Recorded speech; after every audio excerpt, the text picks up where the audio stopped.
Elles sont de plus en plus visibles sur nos routes. Les motos électriques attirent les amateurs de deux roues, notamment pour leur autonomie.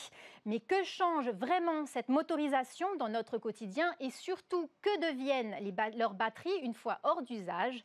Élément de réponse avec ce reportage de Naya Bennett et commentaires de Céleste Holler. Sur le marché des deux roues, l'électrique gagne du terrain au Fénois.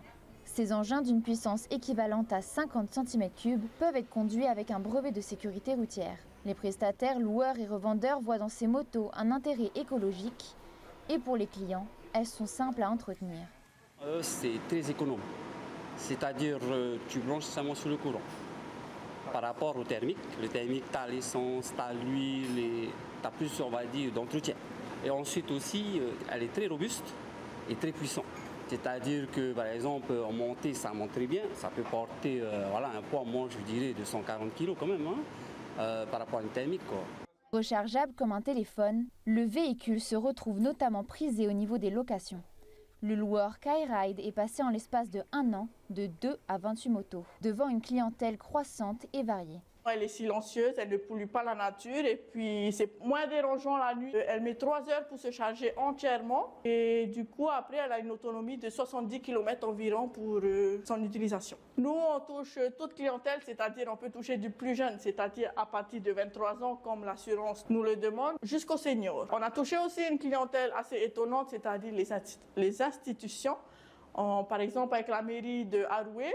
On a certains agents communaux qui viennent louer chez nous pour aller faire les recensements dans les quartiers. Mais qui dit électrique dit batterie. Malgré leur fiabilité et leur durée de vie moyenne de 5 ans, la question de leur recyclage reste posée.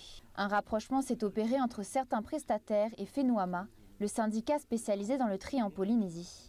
Donc il faut savoir que ces batteries sont généralement des batteries au lithium qui fonctionnent très bien dans la vie courante. Il faut être conscient que ces produits sont hautement polluants mais aussi très dangereux pour celui qui va les manipuler ou pour celui qui va les stocker.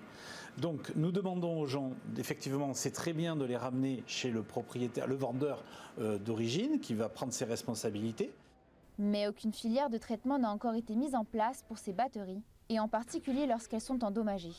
Toutes les batteries fissurées, griffées, qui ont eu des chocs, ces batteries sont trop dangereuses et ne pourront pas partir de Polynésie française et ne pourront, je dirais, même pas quitter leur île parce qu'aucun navire ne va l'accepter.